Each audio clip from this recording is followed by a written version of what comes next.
Hello friends, எல்லாருக்கும் வணக்கம். எல்லாரும் எப்படி இருக்கீங்க? நீங்கள் இது வரைக்கும் நம்ம சேனலை சப்ஸ்கிரைப் பண்ணாமல் பார்த்துட்டு இருந்தீங்க அப்படின்னா சப்ஸ்கிரைப் பண்ணிட்டு பாருங்கள். கூடவே இருக்கிற பெல் பட்டனையும் ப்ரெஸ் பண்ணிக்கோங்க. இப்போ வாங்க நம்ம கதைக்குள்ளே போயிடலாம். நடுஜாமம் 2 மணி. வீட்டின் கதவை திறந்து யாரோ உள்ளே வருவது போல் இருந்தது. ராம் 2வது தளத்தில் ஏசி ரூமில் போர்வைக்குள் இறுகி போர்த்தி கொண்டு உறங்கிக் கொண்டிருந்தான். அவன் அறையின் கதவை திறக்கும் சத்தம் மெதுவாக கேட்டது. தூக்க கலக்கத்தில் மெதுவாக யாராக இருக்கும் என்று போர்வையை விலக்கி பார்ப்பதற்குள் அவன் தலையில் பலமாக ஓங்கி ஒரே அடி விழுந்தது. Madurai police station phone ring வர இன்ஸ்பெக்டர் ரிசீவரை எடுத்து, hello, inspector Athira, Arappalayam station. யார் பேசுறீங்க?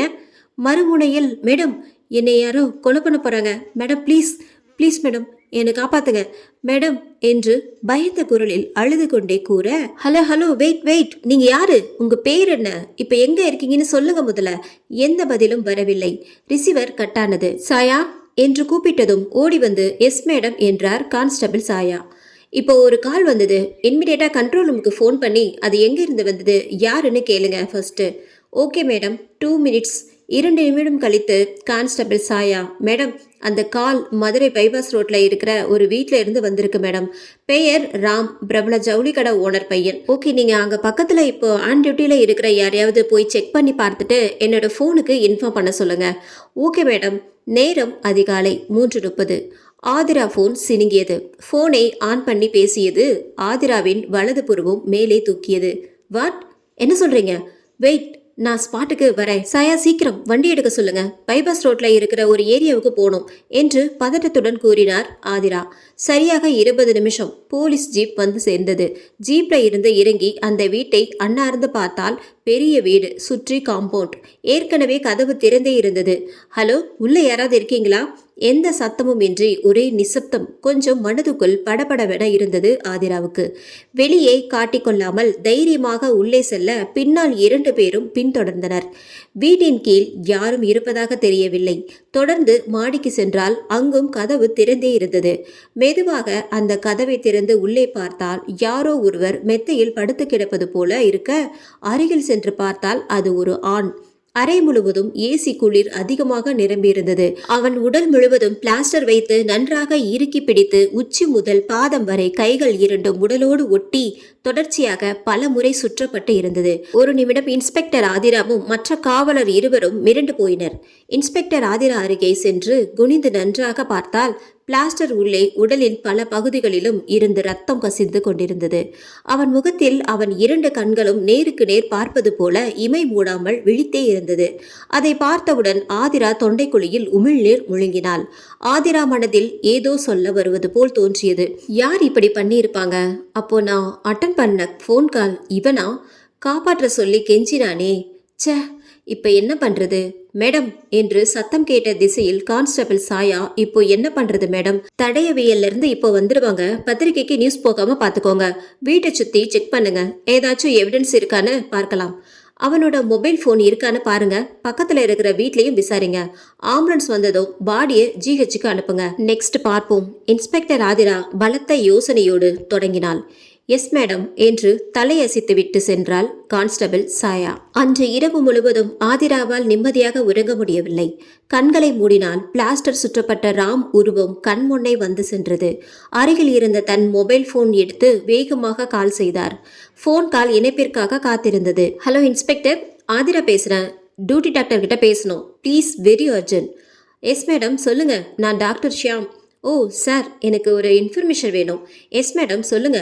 இன்னைக்கு மார்னிங் ஒரு மர்டர் கேஸ் ராமன்னு போஸ்ட்மார்டம் ரிப்போர்ட்டு சொல்ல முடியுமா? எஸ் மேடம், பட் அந்த கேஸ் கொஞ்சம் வித்தியாசமா இருந்துச்சு மேடம்.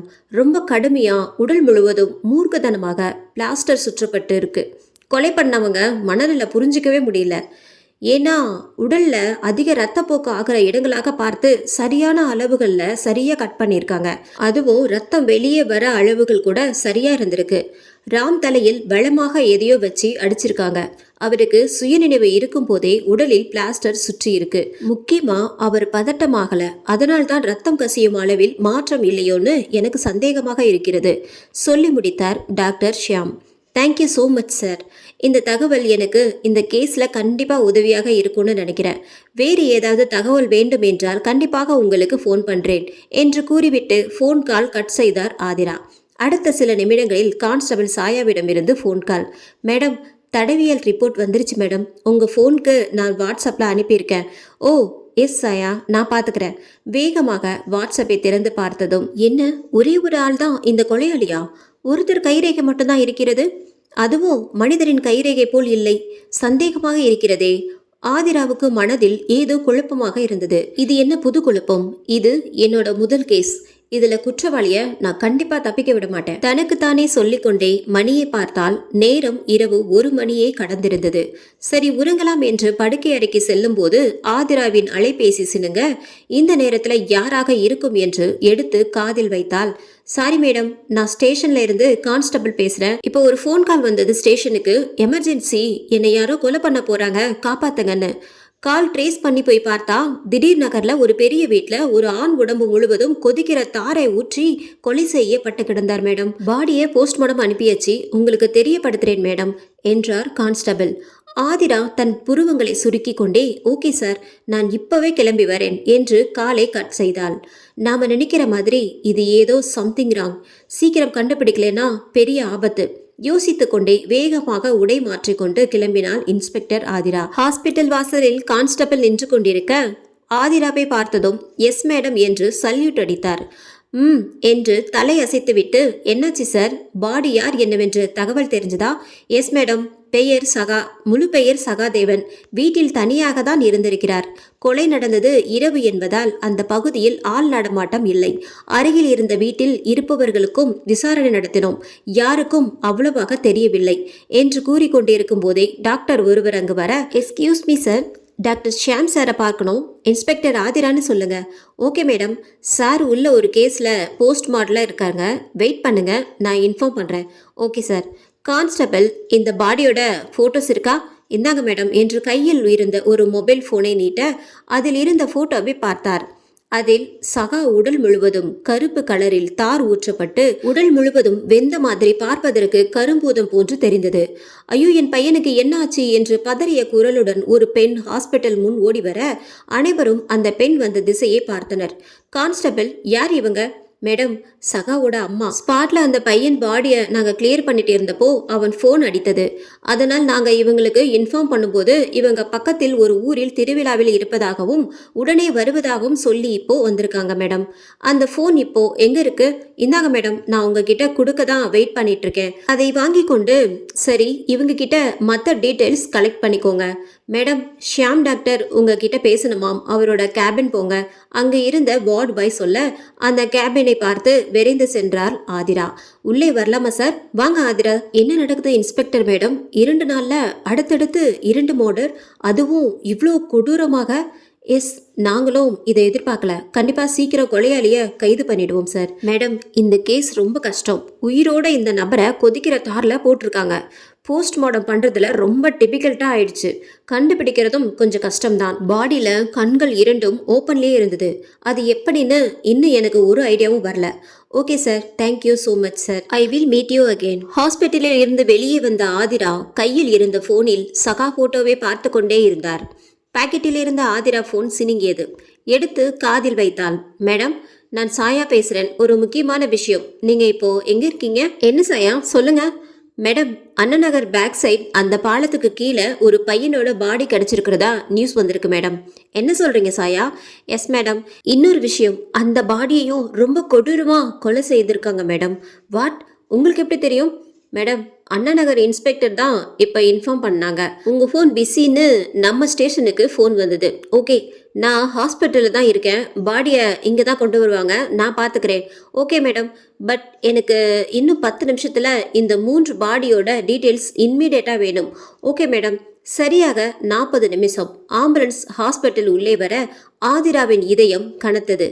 ஆம்புலன்ஸ் ஊழியர்கள் பாடியை தூக்கிச் சென்று போஸ்ட்மார்டம் அறையில் வைத்துவிட்டு செல்ல விரைந்து சென்று பாடியின் மேல் இருக்கும் துணியை விலக்கி பார்த்ததும் ஆதிராவிற்கு வயிற்றை பிரட்டி கொண்டு வந்தது. முகத்தில் கர்ச்சீப்பை வைத்துக்கொண்டு அருகில் சென்றார். ஏதோ ஒரு கருகிய துர்நாற்றம் வந்தது. அந்த உடல் முழுவதும் பாதி தீயில் வெந்து ரத்தம் கசிந்து ஏதோ ஒன்றால் இறுக்கமாக சுற்றப்பட்டு இருந்தது. அது என்னவாக இருக்கும் என்று நினைத்து கொண்டே தன் போனில் டார்ச் லைட் அடித்து பார்த்தால் அந்த உடல் முழுவதும் மின்சாரம் வயர் வைத்து இறுகி கட்டப்பட்டு இருந்தது. அதன் மீது தீப்பற்றி அந்த வயிறு பாதி உருகி வழிந்து உடல் முழுவதும் ஒட்டிக்கொண்டு பார்ப்பதற்கு கொஞ்சம் அருவருப்பாக இருக்க ஆதிராவின் இதயம் வேகம் கூட்டியது. சில நிமிடங்களில் அங்கிருந்து வெளியே வந்தார் ஆதிரா. ஓ மை காட், இப்ப என்ன பண்றது? ஆதிராவின் மூளையில் ஒரு சிக்னல். பொறுமையாக தன் கண்களை மூடிக்கொண்டு 3 பாடிகளையும் ஒரு முறை நினைத்து பார்த்தாள். எஸ், தன் போனில் சாயாவிற்கு அழைப்பு கொடுக்க, எஸ் மேடம், இப்போ கடைசி கேஸ் பெயர் சந்துரு என்று சாயா சொல்லிக் கொண்டிருக்கும் போதே, வயது 24, பிரபல நகைக்கடை அதிபரின் மகன்தான், சரிதானே? அது மட்டும் இல்லை சாயா, ராம், சகா, சந்துரு இந்த 3 பசங்களும் க்ளோஸ் ஃப்ரெண்ட்ஸ், ஒரே காலேஜில் படித்தவங்க. Correct madam. நீங்கள் எப்படி? நீங்கள் இப்போது எனக்கு உடனடியாக கொடைக்கானல் போலீஸ் ஸ்டேஷனுக்கு ஃபோன் பண்ணி Poombarai village missing case details கேளுங்க. என் நம்பருக்கு அந்த இன்ஸ்பெக்டருக்கு கால் கனெக்ட் பண்ணுங்க. Very urgent. கொடைக்கானல் போலீஸ் ஸ்டேஷனில் ஃபோன் அடித்தது. ட்ரிங் ட்ரிங் ட்ரிங் ட்ரிங். கொடைக்கானல் போலீஸ் ஸ்டேஷனில் ஃபோன் கால் இணைக்கப்பட்டது. Yes, Kodaikanal police station. Inspector Karnan, நீங்கள்? எஸ் சார், நான் மதுரை ஆரப்பாளையம் ஸ்டேஷன் இன்ஸ்பெக்டர் ஆதிரா. ஒரு உதவி, கடைசியாக உங்கள் ஏரியாவில் மிஸ்ஸிங் கேஸ் டீட்டெயில்ஸ் தர முடியுமா? அதிலும் குறிப்பாக ஏதாவது வித்தியாசமான missing case? Okay wait, just a minute. மொத்தமாக 3 மிஸ்ஸிங் கேஸ். அதில் ஒரு கேஸ் நீங்கள் சொல்கிற மாதிரி கொஞ்சம் டிஃப்ரெண்ட். 1 இயரா இன்னும் கேஸ் க்ளோஸ் ஆகலை. அது ஒரு பெண் காணாமல் போயிட்டா, பாடி இன்னும் கிடைக்கல. ஸோ இன்வெஸ்டிகேஷன் போயிட்டு தான் இருக்குது. ஓகே சார், அந்த கேஸ் டீட்டெயில்ஸ் எனக்கு மெயில் அனுப்ப முடியுமா? ஓகே, இன்னும் அரை மணி நேரத்தில் உங்களுக்கு அனுப்பி வைக்கிறேன். ஆதிரா வேகமாக தன் போலீஸ் ஸ்டேஷனுக்கு செல்ல, அங்கு அவர் வருகைக்காக காத்திருந்த சாயா வேகமாக ஓடி வந்தார். ஆதிரா மேடம், நீங்க சொன்ன மாதிரி இந்த 3 பசங்களும் நல்ல ஃப்ரெண்ட்ஸ், எப்போதும் ஒன்றாகவே தான் இருந்திருக்கின்றனர். அதைவிட முக்கியமானது, இந்த பசங்களுக்கு வேற ஃப்ரெண்ட்ஸ் யாருமே கிடையாது. மர்டர் நடப்பதற்கு முன்னாடி இவங்க 3 பேரும் ஒருத்தருக்கு ஒருத்தர் ஃபோன் பண்ணியிருக்காங்க. இவங்க பேக்ரவுண்ட் வச்சு பார்த்தா ஒருவேளை இவங்க அப்பா கூட தொழில் போட்டியில் நடந்திருக்குமான்னு எனக்கு சந்தேகமா இருக்கு மேடம். அப்படியும் இருக்கலாம் சாயா. பட் எனக்கு இன்னொரு சந்தேகமும் இருக்கு. நம்ம 2 பேரும் இப்போதே கொடைக்கானல் போகணும். நீங்க ரெடி ஆயிட்டு ஸ்டேஷன்ல ஆன் டியூட்டியில் யார் இருக்காங்க அவங்க கிட்ட ஹேண்ட் ஓவர் பண்ணிட்டு கிளம்புங்க. Okay madam. ஆரப்பாளையம் ஸ்டேஷன்ல இருந்து டிரைவர் இன்ஸ்பெக்டர் ஆதிரா, சாயா மூவருடன் போலீஸ் ஜீப் விரைந்தது. பைபாஸ் ரோட்டில் கொடைக்கானலை நோக்கி. சரியாக 3.5 மணி நேரம் பயணம். ஆதிரா மனதில் ஏதோ ஒரு திட்டம் தீட்டியபடி பயணிக்க, மேடம், எனக்கு ஒரு சந்தேகம், கேட்கலாமா? சொல்லுங்க சாயா. இந்த மர்டர் கேஸுக்கும் இப்போ நம்ம போகிற இடத்திற்கும் என்ன தொடர்பு இருக்கும்னு நினைக்கிறீங்க மேடம்? இங்கே பார் சாயா என்று தன் மொபைல் ஃபோனை நீட்ட, அதில் சில புகைப்படங்கள் மற்றும் சில ரிப்போர்ட் காப்பியும் இருந்தது. மர்டர் செய்யப்பட்ட மூவரின் உடலில் ஒரே மாதிரியான கைரேகை, ஆனால் அது மனிதனின் கைரேகை போல் இல்லை. 3 பாடியும் ஒரே நாள் கிட்டத்தட்ட ஒரே நேரத்தில் கொலை செய்யப்பட்டு இருக்கின்றனர். தன் கண்களை விரித்தபடி ஃபோனில் இவற்றை பார்த்து கொண்டு இருந்த சாயா, அடுத்த போட்டோவில் சிரித்தபடி ஒரு இளைஞன் இருந்தான். அதை பார்த்ததும், இவன் யார் மேடம் என்று கேட்க, இவன் பெயர் கவின். இப்போ இவன் எங்க இருக்கான்னு நமக்கு தெரியாது. ஏன் உயிரோட இருப்பானானோ தெரியல. ஐயோ மேடம், என்ன சொல்றீங்க? அப்போ இவனும் இந்த 3 பசங்களும்? ஆமா சாயா, கரெக்ட். இந்த 4 பசங்களும் க்ளோஸ் ஃப்ரெண்ட்ஸ். மேடம், அப்போ இந்த ஃபோட்டோவில் இருக்கிற பொண்ணு யார் மேடம் என்று கேட்க, அதில் ஒரு பெண் அழகாக கவின் கைகளை இறுக்கி பிடித்து கொண்டு நின்று கொண்டிருந்தாள். அதைத்தான் நாம் இப்போ தேடி போகின்றோம் சாயா. அப்படின்னா இந்த கேஸ் என்ன சாயா சொல்ல வரீங்க? இல்லை மேடம், அது எனக்கு என்னவோ நீங்கள் சொல்ல வர மாதிரி இருக்க வாய்ப்பில்லைன்னு தோணுது சாயா. இதில் வேறு மாதிரி ஏதோ சம்திங் இருக்குது. இன்னும் கொஞ்ச நேரத்தில் எல்லாம் தெரிஞ்சிடும் சாயா. கொடைக்கானல் தங்களை அன்புடன் வரவேற்கிறது என்ற பலகை இவர்களை வரவேற்றது. அடுத்த 20 நிமிஷம் police jeep Kodaikanal police station முன் நின்றது. ஆதிராவும் சாயாவும் ஜீப்பில் இருந்து இறங்கி ஸ்டேஷன் உள்ளே சென்றனர். அவர்களை பார்த்ததும் எழுந்து தன் கையை நீட்டினார் இன்ஸ்பெக்டர் கர்ணன். எஸ் மேடம், எப்படி இவ்வளோ சீக்கிரமா வந்தீங்க? நான் அனுப்பிய டீட்டெயில்ஸ் கிடைச்சதா? ஓ எஸ் சார், அந்த ரிப்போர்ட் பார்த்த பின்னால் தான் நான் இவ்வளோ சீக்கிரமாவே இங்கே வந்தேன். அந்த பொண்ணோட வீட்டுக்கு இப்போ போலாமா என்று ஆதிரா கேட்க, வேண்டாம் மேடம், வெயிட் பண்ணுங்க, நல்ல வெளிச்சம் வரட்டும். அந்த பகுதியில் மரம் செடிகள் அதிக அளவில் இருக்கும். ஸோ இன்னும் கொஞ்ச நேரம் கழித்து போகலாம். இல்ல நமக்கு இப்ப டைம் இல்ல, சீக்கிரம் போகணும், வாங்க போகலாம். ஒரு பெரிய மலையின் பக்கத்தில் ஓங்கி உயர்ந்த சவுக்கு மர காட்டுக்குள் நடந்து சென்றனர். அதன் கீழ் பள்ளத்தாக்கில் மரத்தாலான அழகிய சிறு சிறு குடிசைகள், அதனை சுற்றி ஆங்காங்கே சில ரிசார்ட்களும் ஹோட்டல்களும் தென்பட்டது. அந்த பகுதியே கொஞ்சம் வித்தியாசமாக பெரும் அமைதியாக இருப்பது போல் இருந்தது. கான்ஸ்டபிள் சாயாவிற்கு உள்ளுக்குள் கொஞ்சம் படபடப்பாக இருந்தது. கொஞ்ச தூரம் நடந்ததும் இன்ஸ்பெக்டர் ஒரு குடிசையின் முன் நின்று இந்த வீடுதான் என்று காண்பிக்க ஆதிரா வேகமாக உள்ளே சென்றார். ஒரு 50 வயது மதிக்கத்தக்க ஒரு பெண் வந்து, உங்களுக்கு என்ன வேண்டும், இன்னும் எத்தனை தடவை இங்க வருவீங்க என்று கோபம் கொண்ட குரலோடு கத்த, இன்ஸ்பெக்டர் அந்த பெண்மணியை அமைதியாக இருக்க சொல்லி பதிலுக்கு கத்த ஆரம்பித்தார். இன்ஸ்பெக்டர் ஆதிரா வேகமாக வீட்டின் உள்ளே சென்று பார்த்தால் அங்கு ஒரு பெண்ணின் புகைப்படம் மாட்டப்பட்டு இருந்தது. அதை சாயாவும் இன்ஸ்பெக்டர் ஆதிராவும் வியப்புடன் பார்த்தனர். எதுவும் பேசாமல் அங்கிருந்து வெளியே வந்து மீண்டும் ஸ்டேஷன் நோக்கி நடந்தனர். சாரி மேடம், இந்த அம்மா இப்படிதான் கத்துவாங்க. நம்ம ஆளுங்க அடிக்கடி வந்து விசாரணை பண்றதுனால தான் இப்படி பேசுறாங்க. ஆதிராவுக்கு ஏதோ ஒன்று மிஸ்ஸிங் என்பது போல் மனதுக்குள் சொல்லிக் கொண்டே இருந்தது. அவங்க பொண்ணுக்கு என்னாச்சு? இத்தனை நாள் ஆகியும் ஏன் இன்னும் இந்த கேஸ்ல ஒரு முன்னேற்றமும் இல்லை உங்ககிட்ட? நாங்களும் ரொம்ப ட்ரை பண்ணோம் மேடம், பட் நோ யூஸ். அப்போ அந்த பெண் இறந்து போயிட்டாளா? இதுக்கு பதில் என்ன சொல்ல மேடம்? இருக்கலாம், இல்லாமல் கூட போகலாம், யாருக்கு தெரியும்? சாயா இன்ஸ்பெக்டர் ஆதிராவை திரும்பி பார்க்க ஆதிரா எதுவும் சொல்லாமல் கண்ணை காட்ட சாயா புரிந்தது போல் அமைதியாக உடன் நடந்தார். நாங்க ஸ்டே பண்ண நல்ல ரூம் கிடைக்குமா என்று ஆதிரா கேட்க, இருக்கு மேடம், நம்ம ஸ்டேஷன் கெஸ்ட் ஹவுஸ் இருக்கு என்று இன்ஸ்பெக்டர் கூற, இந்த பகுதியில் ஏதாவது பேச்சுலர்ஸ் ரிசார்ட் இருக்கிறதா கேள்விப்பட்டேன். அந்த ரிசார்ட் சரியில்லை மேடம், அது ஒரு மாதிரியாக என்றால் எப்படி? நாம இப்ப அங்க போய் விசாரணை பண்ணணும், போலாமா என்று ஆதிரா உறுதியான குரலில் கேட்க, இன்ஸ்பெக்டர் கர்ணன் தயக்கத்துடன் ஓகே மேடம், வாங்க போலாம் என்று கூறி அழைத்து சென்றார். வெல்கம் டு பேச்சுலர்ஸ் ரிசார்ட் என்று ஆங்கிலத்தில் எழுதப்பட்ட பலகையும் அதன் கீழே உங்களின் உல்லாச சொர்க்கம் தங்களை அன்புடன் வரவேற்கிறது என்று இருந்தது. அதன் அருகில் வந்ததும் ஏதோ வினோதமான வாசனைகளும் துர்நாற்றம் அந்த இடத்தை சுற்றியும் மையம் கொண்டிருந்தது. ஆதிரா தன் கர்ச்சீப் எடுத்து முகத்தில் வைத்துக்கொண்டு நிதானமாக நோட்டம் விட்டு கொண்டே நடந்தார். மேடம், என்ட்ரன்ஸ் எவ்வளவு மோசமான வாசனை வருது, கண்டிப்பா உள்ள போகணுமா என்று சாயா கேட்க அவரை முறித்து பார்த்தார் ஆதிரா. போலீஸ் உடையில் 4 வருவதை கவனித்தவுடன் ரிசப்ஷனில் இருந்த ஒருவன் வேகமாக ஓடி வந்தான். எஸ் மேடம், வாங்க, கர்ணன் சார் சொல்லிவிட்டா நானே வந்திருப்பேன், நீங்க எதுக்கு இவ்வளவு தூரம் வந்தீங்க என்று கூறிக்கொண்டே கர்ணன் அருகில் வந்தான். ஆதிரா அவனை பார்த்து, நீங்க யாருன்னு சொல்லவே இல்லையே மிஸ்டர். ஒரு முறை அவன் கண்கள் கர்ணனை பார்க்க, இவன் இந்த ரிசார்ட் மேனேஜர் ரவி என்று இன்ஸ்பெக்டர் கர்ணன் கூறினார்.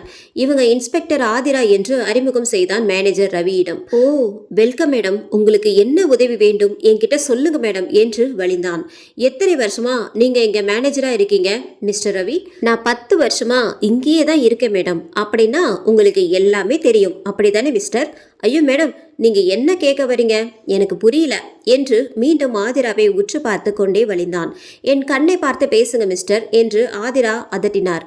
சுதாரித்து கொண்டு, சொல்லுங்க மேடம், நான் என்ன சொல்லணும்? இந்த ரிசார்ட்ல என்ன நடக்குது? ஏன் இந்த ரிசார்ட் பத்தி சுத்தி இருக்கிற யாருமே நல்ல விதமா சொல்ல மாட்டேங்கிறாங்க? ஐயோ மேடம், அதெல்லாம் உண்மை இல்ல. இந்த ரிசார்ட்டையும் என்னையும் பிடிக்காதவங்க ஏதாவது கிளப்பி விட்டது. அப்ப இங்க உங்களை பிடிக்காதவங்க அதிகம் இருப்பாங்க போல மிஸ்டர் ரவி. அதை விடுங்க மேடம், இப்ப நான் உங்களுக்கு என்ன செய்யணும் அதை சொல்லுங்க. முதலில் 1 இயர் முன்னாடி ஒரு பொண்ணு இந்த ரிசார்ட்ல இருந்து காணாமல் போனதா ஒரு கம்ப்ளைண்ட் இருக்கு, தெரியுமா உங்களுக்கு? அது நம்ம மதுரை பசங்க கூட வந்து காணாமல் போன வேகாதான மேடம் என்று சட்டென சொன்னான் ரவி. ஓ, வெரி குட், இன்ட்ரெஸ்டிங். நான் சொல்லாமலே இன்னும் பெயர் ஞாபகம் இருக்க போல. இன்ஸ்பெக்டர் கர்ணன் முகத்தில் ஒரு மாற்றம். அது ஒன்றும் இல்லை மேடம், அடிக்கடி இந்த கேஸ் விஷயமாக ரவியிடம் விசாரணை பண்ணியிருக்கோம், அதான் அவருக்கு அந்த பெயர் ஞாபகம் இருக்குன்னு நினைக்கிறேன். என்ன ரவி என்று மிரட்டும் தோணியில் ரவியை எச்சரிக்கைப்படுத்தினான் இன்ஸ்பெக்டர் கர்ணன். சரி ஓகே, நான் எல்லா இடத்தையும் இப்ப சுற்றி பார்க்கணும். இப்போ சாயா, நீங்க பேக் சைட்ல போய் பாருங்க. இன்ஸ்பெக்டர் கர்ணன், நீங்க கூட போங்க. நானும் மிஸ்டர் ரவி சாரும் உள்ளே பார்க்கலாம் என்று உத்தரவிட்டு படிகளில் ஏறி நடக்க தொடங்கினார் ஆதிரா. அவரை பின்தொடர்ந்து சென்றான் மேனேஜர் ரவி. சொல்லுங்க மிஸ்டர் ரவி, இந்த ரிசார்ட்ல பொண்ணுங்க தங்குவாங்களா? இல்லை மேடம், இங்க ஒன்லி பாய்ஸ் மட்டும்தான் அனுமதி. அப்போ இங்க எப்படி வேகா காணாமல் போனாங்க? அதான் எனக்கும் தெரியல மேடம். நீங்க அப்போ எங்க இருந்தீங்கன்னு ஞாபகம் இருக்கா? ஆமா மேடம், நான் இங்கே தான் இருந்தேன். அந்த பசங்க என் கண்ணியே ஏமாத்தி அந்த பெண்ணை கூப்பிட்டு வந்திருக்காங்க மேடம். போலீஸ் விசாரிச்சு சொன்ன பின்னாடி தான் எனக்கே தெரியும். அப்போ நீங்க பார்க்கவே இல்லையா அந்த பொண்ணை? ஆமா மேடம், நான் பார்க்கல. பின்பக்கம் சென்ற சாயாவும் இன்ஸ்பெக்டர் கர்ணனும் திரும்பி வந்தனர். பின்னாடி செக் பண்ணிட்டேன் மேடம், நத்திங். ரவியிடம் பேசிக்கொண்டு நடந்து இன்ஸ்பெக்டர் ஆதிரா ஒரு ரூமின் முன்னால் சென்றார். அறை எண் 204. அதை சற்றும் எதிர்பாராத ரவி ஒரு நொடி பயத்தில் படபடத்தான். மிஸ்டர் ரவி, நான் இந்த ரூமை பார்க்கலாமா? எஸ் மேடம் என்று தன் பேண்ட் பாக்கெட்டில் இருந்து ஒரு சாவி கொத்தை எடுத்து சரியான சாவியை வைத்து கதவை திறந்தான் ரவி. உள்ளே வந்த ஆதிரா அறை முழுவதும் ஒரு நோட்டமிட்டார். ஓகே மிஸ்டர் ரவி, நான் இன்னைக்கு இங்கேயே ஸ்டே பண்ணிக்கிறேன், நீங்க போலாம் என்று கூறியதும் அவன் உடல் முழுவதும் வேர்த்து கொட்டியது. மேடம், இங்க தங்க வேண்டாம் மேடம், நீங்க வெளியே வேற எங்கு வேண்டுமானாலும் போய் தங்கலாம் ப்ளீஸ் மேடம் என்று கெஞ்சினான் ரவி. ஏன் ரவி இப்படி பயப்படுறீங்க? இப்பதானே சொன்னீங்க இந்த ரிசார்ட் ரொம்ப நல்ல ரிசார்ட்னு. அதுக்கு இல்லை மேடம், இங்கே வர பசங்க கொஞ்சம் வாழைத்தனம் பண்ணுவாங்க, அதுவும் இல்லாமல் இங்கே நோ கேர்ள்ஸ் மேடம், புரிஞ்சுக்கோங்க மேடம், அதெல்லாம் நான் பார்த்துக்கிறேன். இரவு வெகு நேரம் சென்றது. ஆதிராவும் சாயாவும் அந்த அறையில் படுத்து அசதியில் உறங்கி போயினர். நடுஜாமும் யாரோ கதவை தட்டுவது போல கேட்க படுகையில் இருந்து எழுந்த ஆதிரா வேகமாக கதவை திறக்க செல்ல ஒரு முறை நன்றாக கவனித்தால் அறையின் ஜன்னல் கதவில் இருந்து சத்தம் கேட்டது. மெதுவாக ஜன்னல் கதவை திறந்து வெளியே பார்த்தால் கொஞ்ச தூரத்தில் ஒரு உருவம் தன் மடியில் ஒருவரை வைத்து தன் கைகளால் அமுத்தி பிடித்து கொண்டிருந்தது. பின்னால் இருந்து பார்ப்பதற்கு அது மனிதன் போன்று இல்லாமல் வினோதமாக இருந்தது. அடுத்த நொடி ஆ என்று கத்த அந்த உருவம் தன் மடியில் இருந்த நபரை சராமரியாக தன் கையால் பிச்சு போட்டது. ஆதிரா திடுக்கென படுகையில் இருந்து முழித்து பார்த்தால் நிஜத்தில் ஒரு அலறல், படபடபட கதவை தட்டும் சத்தம். உடனே அருகில் இருந்த சாயாவை அவசரமாக எழுப்பி இருவரும் கதவை திறந்து பார்த்தால் அறை கதவின் முன் உடல் முழுவதும் வெட்டப்பட்ட காயங்களுடன் ரத்த வெள்ளத்தில் கீழே கிடந்தான் மேனேஜர் ரவி. சாயா பயத்தில் அலற ரிசார்ட் முழுவதும் விஷயம் காட்டுத்தீ போல் பரவி பூம்பாரியை தன் மௌனம் கலைத்தது. இன்ஸ்பெக்டர் ஆதிராவுக்கு ஒன்றும் புரியவில்லை. இதையெல்லாம் யார்தான் பண்றாங்க, அவங்களுக்கு என்னதான் வேணும் என்று ஆதிராவுக்கு மனதில் பல கேள்விகள். சற்று நேரத்திற்கு பின், என்ன சாயா இப்ப எப்படி இருக்கு? Yes madam, better. மேடம், இந்த கேஸ்ல என்ன நடக்குதுன்னே புரியல மேடம். நேத்து நைட் என்னதான் நடந்திருக்கும்? யாரோ ஒருவர் வருவது போல தெரிந்ததும் ஆதிரா என்று சைகை காட்ட சாயா மௌனமானார். வந்தது inspector Karnan. Good morning madam, பாடியை போஸ்ட்மார்டம் அனுப்பியாச்சு, இப்போ எப்படி இருக்கு உங்களுக்கு என்று சாயாவை பார்க்க, பரவாயில்ல இன்ஸ்பெக்டர் சார், நீங்கள் இப்போ என்ன விஷயமா வந்திருக்கீங்க? மேடம், விஷயம் ரொம்ப பெருசாகிடுச்சு, நீங்கள் இதுக்கு மேலே இங்கே இருக்க வேண்டாம்னு தோணுது, ப்ளீஸ் நீங்கள் கிளம்புங்க. இந்த கேஸ் இதுக்கு மேல நீங்க விசாரணை நடத்த வேண்டாம், நான் பாத்துக்கிறேன். ஒரு நொடி மௌனமாக பின், ஓகே நாங்க கிளம்புறோம், ஒரு 10 நிமிடம் ஓகேவா என்று ஆதிரா சாயாவை பார்க்க சரி என்பது போல் சாயா கண் காட்டினார். இன்ஸ்பெக்டர் கர்ணன் முகத்தில் ஒரே ஆச்சரியமும் குழப்பமும். என்னடா இது, சொன்ன உடனே கிளம்புறாங்க. சரியாக 10 நிமிடம் இருவரும் அறையை விட்டு வெளியேற வாசலில் ஜீப்பில் ரெடியாக டிரைவர் காத்திருந்தார். இருவரும் ஏறி அமர விரைந்தது ஜீப் பூம்பாரியை விட்டு. கொஞ்ச தூரம் சென்றதும் ஆதிரா திடீரென வண்டியை நிறுத்த சொல்ல, என்னாச்சு மேடம், ஏன் என்று சாயா கேட்க, எதுவும் சொல்லாமல் ஜீப்பில் இருந்து இறங்கி எதிரே சென்ற ஒற்றையடி பாதையில் ஓங்கி உயர்ந்த மரங்களின் இடையே வேகமாக நடந்தார் ஆதிரா. அவர் பின்னால் கான்ஸ்டபிள் சாயாவும் அவசர அவசரமாக பின்தொடர்ந்தார். மேடம் எங்க போறீங்க, நில்லுங்க மேடம் என்று கத்திக்கொண்டே பின்னால் வர இன்ஸ்பெக்டர் ஆதிரா சென்ற பாதை ஒரு பெரிய பள்ளத்தாக்கின் விளிம்பில் சென்று முடிந்தது. ஐயோ மேடம் என்று பின்னால் ஓடி வந்து இழுத்து பிடித்து கொண்டார் சாயா. அப்பொழுதுதான் ஆதிராவிற்கு புரிந்தது, இன்னும் சில அடி நடந்திருந்தால் என்ன நடந்திருக்கும் என்று. ஆதிரா இதயம் படபடத்தது. என்னதான் ஆச்சு உங்களுக்கு? கொஞ்சம் உங்களை விட்டிருந்தா இப்ப என்ன நடந்திருக்கும் தெரியுமா மேடம்? கோவமாக சாயா கத்த, இல்ல சாயா, நான் அவளை பார்த்தேன். சாயா இப்போதான் இங்கதான் கண்ணு முன்னாடி நடந்து போனா. யார் மேடம்? அவதான் வேகா. என்னது வேகாவா? மேடம் என்னாச்சு உங்களுக்கு? நானும் உங்க கூட தான் இருக்கேன், எனக்கு யாருமே தெரியலையே. சாயாவிற்கு இதை கேட்டதும் உடல் முழுவதும் வியர்த்து கொட்டியது. மேடம் எனக்கு ரொம்ப பயமா இருக்கு மேடம், ப்ளீஸ் வாங்க போகலாம், இங்கே இருக்க வேண்டாம் என்று சாயா பயத்துடன் கூற, இல்ல சாயா, நம்ம கேஸ் வேறு கோணத்தில் பார்க்க தவறிட்டோம்னு எனக்கு தோணுது, நாம திருப்பி போலாம், சீக்கிரம் வாங்க. மேடம் இப்ப நம்ம எங்க போகணும்? வாங்க சொல்றேன். டிரைவர், நீங்க வண்டியை போலீஸ் ஸ்டேஷனுக்கு விடுங்க என்று ஆதிரா கூறியதும் வந்த வழியில் டிரைவர் ஜீப்பை திருப்பி ஓட்ட பூம்பாறை போலீஸ் ஸ்டேஷன் முன் வந்து நின்றது. இவர்கள் இருவரையும் பார்த்ததும் ஒரு கணம் மிரண்டு போனான் இன்ஸ்பெக்டர் கர்ணன். மேடம் என்ன இங்க வந்திருக்கீங்க, நீங்க இன்னும் கிளம்பலையா? அது நீங்க சொல்ற பதில தான் இருக்கு இன்ஸ்பெக்டர் கர்ணன். இதை கேட்டதும் அதிர்ச்சியில் கர்ணன் கண்கள் இரண்டும் விரிந்து புருவங்களை சுருக்கின. இன்ஸ்பெக்டர் கர்ணன் ஆதிரா கேட்டதும் அதிர்ந்து போனான். என்ன மேடம் உங்களுக்கு என்ன வேண்டும்? எதற்காக என்னை பார்த்து இப்படி கேட்குறீங்க? அப்படியெல்லாம் சாதாரணமாக உங்களை விட்டுவிட முடியாது மிஸ்டர் கர்ணன். உண்மையை சொன்னா என்னால உங்களுக்கு எந்த பிரச்சனையும் வராது, இல்லைனா அதோட விளைவுகள் ரொம்ப கஷ்டமா இருக்கும். என்ன மேடம், என் ஸ்டேஷனுக்கு வந்து என்னையே மிரட்டுறீங்க? நான் யாருன்னு தெரியுமா உங்களுக்கு? உங்களை என்று ஆதிராவின் அருகில் வருவதற்குள் அவன் கையை பிடித்து மடக்கி அவன் கன்னத்தில் ஓங்கி ஒரு அறை விட்டாள். அவ்வளவுதான். சில நொடிகள் என்ன நடந்திருக்கும் என்று கூட தெரியவில்லை இன்ஸ்பெக்டர் கர்ணனுக்கு. ஸ்டேஷனில் இருந்த மற்ற அனைவரும் இதை பார்த்து அதிர்ச்சி அடைந்தனர். சுயநினைவுக்கு வந்தபோது இன்ஸ்பெக்டர் கர்ணன் நாற்காலியில் உட்கார வைக்கப்பட்டிருந்தான். எதிரில் இன்ஸ்பெக்டர் ஆதிரா தயாராக உட்கார்ந்து இருந்தாள். என் மேல கையை வச்சுட்டு நீ இங்கிருந்து வெளியே போயிடுவியா? உன்னை என்ன பண்றேன் பாருடி என்று ஆத்திரத்தில் கத்தினான் கர்ணன். மீண்டும் அவன் கன்னத்தில் பலார் என்று ஓர் அறை வைத்தாள் ஆதிரா. அவமானத்தில் கண்கள் சிவந்து கோபம் கொப்பளித்து, கர்ணனிற்கு ஒரு பொண்ணுன்னா உங்க எல்லோருக்கும் அவ்வளவு சாதாரணமா போச்சா? தொலைச்சிருவேன் உன்னை. உண்மையை சொல்லு, வேகாவை என்ன பண்ணுன? இப்ப அவ எங்க இருக்கா? எனக்கு எதுவும் தெரியாது. என்கிட்ட எது கேக்குறீங்க? நீங்க ஒரு இன்ஸ்பெக்டர்னு தான் நான் இன்னும் கொஞ்சம் பொறுமையா விசாரிக்கிறேன். ப்ளீஸ் உண்மையை சொல்லுங்க, வேகாக்கு என்னாச்சு? நீண்ட மௌனத்திற்கு பிறகு, அன்னைக்கு நான் நைட் டியூட்டியில இருந்தேன். எனக்கு ஒரு ஃபோன் வந்துச்சு. அதில் ஒரு பொண்ணு என்னை காப்பாத்துங்க, எனக்கு பயமா இருக்கு சார்னு பதட்டத்தோடு பேசினா. நான் விசாரிச்சப்போ அவளோட பெயர் வேகானோ, இதே ஊர் தானோ. நான் பேச்சுலர்ஸ் ரெசார்ட்ல பின்னாடி இருக்கிற காட்டுக்குள்ள இருக்கேன், என்னை கொலை பண்ண போறாங்க, காப்பாத்துங்க சார்னு அழுதுகிட்டே சொல்லி முடித்தாள். நான் உடனே வரேன், நீங்கள் பயப்பட வேண்டாம்னு சொல்லி ஃபோனை கட் பண்ணேன். அப்புறம் என்னாச்சு? நீங்க போனீங்களாங்க? இல்லை, நான் போகல. ஏன்? அது வந்து அதே நேரம் என் மொபைலுக்கு அந்த ரிசார்ட் மேனேஜர் ரவி ஃபோன் பண்ணி என்கிட்ட கேட்டான், ஏதாவது ஃபோன் கால் வந்துச்சான்னு.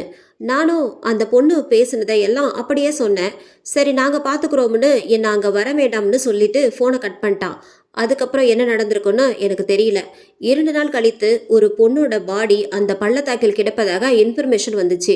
நான் போய் பார்த்தேன். ஆனால் முகம் முழுசும் செதஞ்சு போய் யாருன்னு அடையாளமே தெரியல. அது அந்த பொண்ணாதான் இருக்கும்னு சந்தேகம் தானே தவிர அது கன்ஃபார்ம் ஆகல. அதனால இன்னும் இந்த கேஸ் முடியல. அது சரி, நீங்க ஏன் போகல? அது அது வந்து மீண்டும் 2 முறை கர்ணன் கன்னத்தில் ஓங்கி அறைந்தாள் ஆதிரா. நீங்கெல்லாம் எதுக்கு இந்த வேலைக்கு வரீங்க? ச்சே, எமர்ஜென்சின்னு ஒரு பொண்ணு கேட்டு நீங்க போய் காப்பாத்துறேனா நீங்க மனுஷனே இல்லை. ஆதிராவின் கோபம் தலைக்கேறியது. வேகமாக ஸ்டேஷனை விட்டு வெளியே வந்து தன் நெற்றியில் கை வைத்து தேய்த்து கொண்டே இருந்தார்.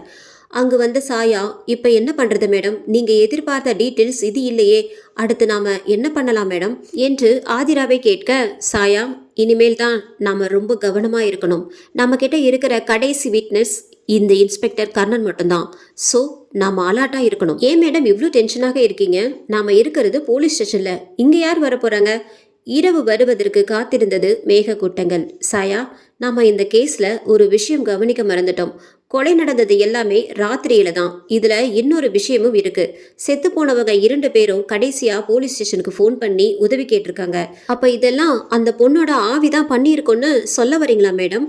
இல்ல சாயா, நான் அப்படி சொல்லல. நாம கொலையாளிய நெருங்கிட்டோம். இந்த இன்ஸ்பெக்டர் கர்ணன் சொன்னது உண்மைன்னு எனக்கு தோணல. ஏதோ ஒரு விஷயம் நம்ம கிட்ட இவன் சொல்லாம மறைக்கிறான்னு எனக்கு தோணுது. திடீரென யாரோ ஒருவர் அலறி கத்துவது போல சத்தம் கேட்க, வேகமாக இருவரும் சத்தம் வந்த திசையை நோக்கி ஓட, அது இன்ஸ்பெக்டர் கர்ணன் இருந்த அறைக்குள் இருந்து வந்தது. ஆதிராவின் இதயம் எகிரி துடித்தது. ஓடி சென்று உள்ளே பார்த்தால் அறை முழுவதும் ரத்தம் ஆறாக ஓடத் தொடங்கியது. அது எங்கிருந்து வருகிறது என்று அதை பின்தொடர்ந்து சென்றால் இன்ஸ்பெக்டர் கர்ணனின் உடலில் இருந்து காக்கி சட்டையில் உடல் முழுவதும் பல இடங்களில் வெட்டுக்காயங்களுடன் கண்கள் விரிந்த நிலையில் கொடூரமாக கொலை செய்யப்பட்டு கிடந்தான். அதை பார்த்தவுடன் சாயா கத்த ஆரம்பித்தாள். இன்ஸ்பெக்டர் ஆதிரா அவரை அங்கிருந்து வெளியே அழைத்து வந்து சமாதானப்படுத்த, மற்ற காவலர்களும் பதட்டத்துடன் இதை பார்த்து எதுவும் புரியாமல் குழப்பத்தில் முழித்தனர். நம்ம இத்தனை பேர் இங்க இருந்தும் எப்படி இந்த சம்பவம் நடந்தது என்று ஒருவருக்கொருவர் புரியாமல் பயத்தில் தத்தளித்தனர். மேடம், வாங்க மேடம், இனி ஒரு நிமிஷம் கூட இங்க இருக்க வேண்டாம், வாங்க போகலாம். ஆதிராவின் கையை பிடித்து இழுத்தார் கான்ஸ்டபிள் சாயா. சாயா, வெயிட், ஏன் இப்படி பண்றீங்க? அதெல்லாம் ஒன்றும் இல்லை, நான் பார்த்துக்கிறேன். நீங்கள் கொஞ்சம் அமைதியாக இருங்க ப்ளீஸ். ஐயோ மேடம், என்ன பேசுகிறீங்க? எனக்கு பயமாக இருக்குது. அந்த பொண்ணோட ஆவிதான் இதையும் பண்ணியிருக்குமோன்னு தோணுது. அடுத்து நமக்கு எதுவும் ஆகிறதுக்குள்ள நாம் இங்கேருந்து போயிடலாம் மேடம், வாங்க என்று பயத்தில் உளறினார். அப்படி எதுவும் நடக்காது சாயா. என்ன மேடம் சொல்கிறீங்க? உங்களுக்கு எப்படி தெரியும்? ஏன்னா அந்த பொண்ணு வேகா இன்னும் சாகலை. என்னது? இன்ஸ்பெக்டர் கர்ணனின் உடல் போஸ்ட்மார்ட்டம் அனுப்பிய பின் ஆதிரா அங்கிருந்து கிளம்பி நேராக வேகா வீட்டிற்கு சென்றார். இங்க எதுக்காக வந்தீங்க என்று ஆவேசமாக கத்திய வேகாவின் அம்மாவை சற்றும் பொருட்படுத்தாமல் இன்ஸ்பெக்டர் ஆதிரா அந்த வீட்டுக்குள் சென்று எல்லா இடங்களிலும் தேடினார். எதுவும் இல்லை. மீண்டும் ஒருமுறை பொறுமையாக கவனித்தார். வீட்டின் ஒரு அறையின் தரைத்தளத்தின் கீழ் ஏதோ இருப்பதாக ஆதிராவிற்கு தோன்ற உடனே அதை கவனித்து அங்கிருந்து சோஃபாவை நகர்த்தி பார்த்தால் உண்மையில் தரைத்தளத்தில் ஒரு அறை இருந்தது.